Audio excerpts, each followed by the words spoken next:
Good day, my name is Liam Oliver P. Susalta of Grade 4 Ipilipin from Santa Caterina Elementary School under my science teacher Mr. Harley B. Corsiga. My home-based collaboration interactive video project is what to do before, during, and after a typhoon.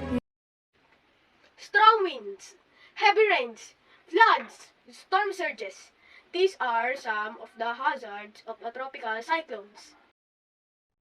Did you know that the Philippines is a typhoon country that deals with 20 typhoons per year on average?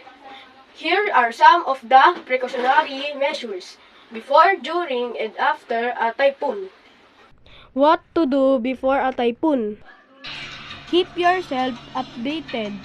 Watch news on TV. Check houses conditions and make necessary repairs. Store sufficient ready-to-eat food and water.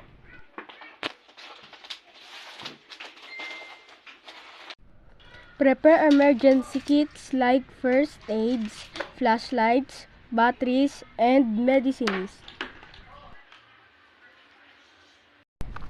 Charge our cell phone and save important numbers of our family and emergency numbers.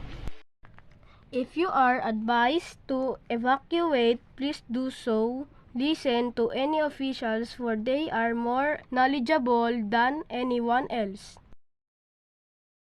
What to do during a typhoon? Turn off main switch for utilities like water and electricity. Listen to weather update and stay alert. Remain calm and stay safe inside the house. Prepare a flashlight or lamp in case of emergency power outage.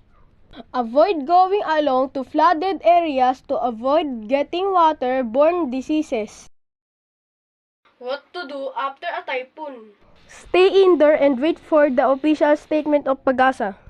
Check for wet or submerged outlets or appliances. Keep away from dangers such as structures or damaged power lines. This is the day that we all prepared, We will be safe, from a typhoon range, For this is the day that we all be safe. We will be safe from a typhoon range. This is the day that we all be safe. Cannot stop disasters, but we can arm ourselves. With knowledge, many lives will save. If there will be enough disasters, preparedness, stay safe. Memo.code non-habit.